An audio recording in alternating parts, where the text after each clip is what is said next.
And he was like, oh, you with that nigga? Oh, you know, once again, you choosing people over me. Like, forget it. Like, we could just be done or whatever. Like, clearly this is too much for you. And I'm like, I don't know why you're acting like that.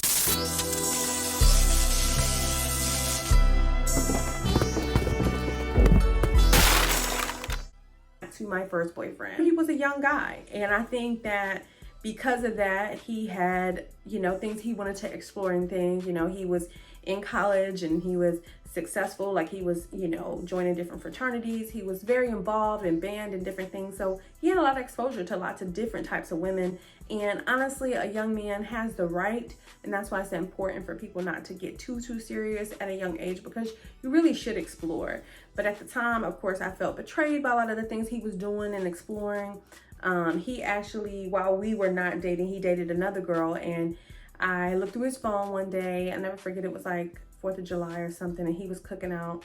I looked through his phone, and they had been texting back and forth, and I just felt like their conversation was inappropriate. So we ended up breaking up then, but we still would talk like every day, and he would be like, I want to make it up to you. I want to be with you. For a better word, I kind of like trailed him on for a while, but I was really hurt, and I think I still was dealing with the pain from the second ancient. It was like a mixture of confusion and emotions. The next couple of months, me and him would chat, but I wouldn't make a commitment with him. And so after a while, I could tell he was getting a little restless with the situation. But I still kind of wanted to make sure that I wanted to be with him. After some time of me saying, yeah, I want to be with you, whatever, I changed my mind and I wanted to be with him again. And I'll never forget this day, because I called him and I was on my way to class, and I was like, hey, you know, I miss you and I want to be with you. It just took me some time. And he was just like, oh, well, like, I don't want to be with you no more, and don't call me no more. And I was like, what? Oh, there was a whole lot of factors that I found out much later that may have contributed to that specific response, but it didn't matter. He didn't want to be with me no more. So I was all depressed and sad, and I was like, oh, up.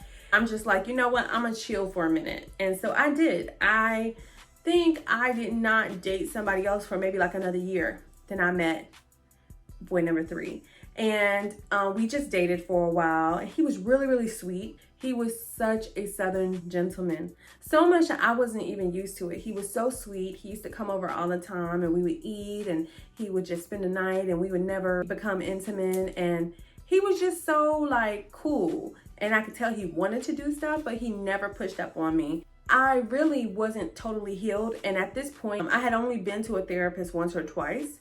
I really had not committed to therapy. I had gone a couple times because I had had an anxiety attack on campus, then I stopped.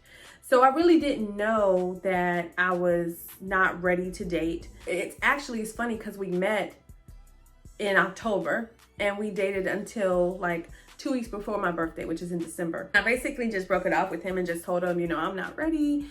I'm not over my ex, which was my first boyfriend. And I'm still really fucked up over the second boyfriend that I had, because he was a piece of shit. And he was just like, damn, you know, you're holding what they did to you against me. And I'm like, no, I mean, I know, but I can't help how I feel. I just was chilling for a couple more months. And I remember seeing him the next year. I saw him at like a step show. He went to A&T, I went to UNCG. So I ended up seeing him at a step show at A&T. And he was like, oh, what's up? Like, damn, you look good. And I was like, you look good too. And he was just like, yo, my number's the same. Like, hit me up later. So we ended up getting together and caught up over the phone. I'm telling him like, yeah, I would definitely be open to like dating again or whatever. And he's like, actually got a girlfriend. And like, we've been going steady for a while now. And I'm like, okay. You're seeing a reoccurring thing here, right? It's a part of life, you know what I mean? Like, everything's not always gonna go your way, and you gotta be able to deal with rejection. Like, but I really fuck with you, and I always have, so like, if we could be friends, that would be really dope. And I was like, of course. So we continued to see each other, and we started fooling around, even though he had a girlfriend, and really continued that kind of relationship, that casual Cutty buddy situation for years. His feelings deepened for me, and he cared very much for me, and he always made sure I had what I needed. So he became like a guy I could call on for whatever I needed. Then came along my next boyfriend.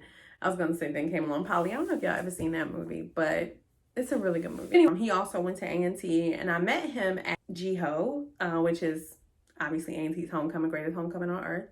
And it's funny because my best friend Debrita we were at some of our homeboys' house that went to A&T. We were at a little party or whatever, and Debrita was like, oh, it's this guy that I'm really interested in, and he's at another party down the street. Will y'all walk with me down there? I was like, yeah, because we're not letting you go by yourself.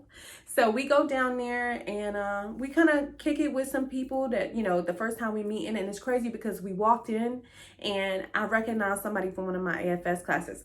And her name was Jamie, and we became lifelong friends. But she's definitely a part of the day one original crew.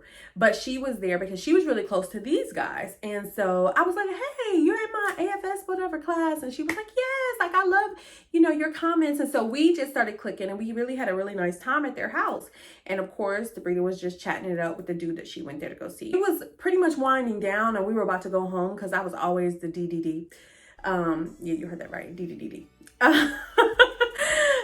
You know, y'all didn't hear it from me, whatever. I don't condone that. I was driving, so I was like, okay, I'm ready to go. And right when I was about to grab the door to go out, this guy comes in, total nerd. I mean, had slacks, had to be up to his damn belly button. You know, he had like a work tag on, so you could see he was coming from work. So we trying to leave, and he comes back out, and I still haven't said nothing really to him except hello, because he was coming in the door.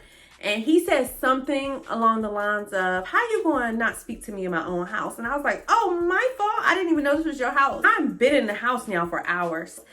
That ended up being my boyfriend. Long story short, how that happened is the guy that Debrita initially went to go see, he's a trip. Only he would consider himself a ladies' man. Him and Debrita had already dealt. They had already had dealings. He tried to convince me that Debrita wanted a threesome with me and her and him, which I know was bizarre, not happening. But he tried to convince me of that. So I just went and asked her, and she was like, no, bam, I didn't tell him that.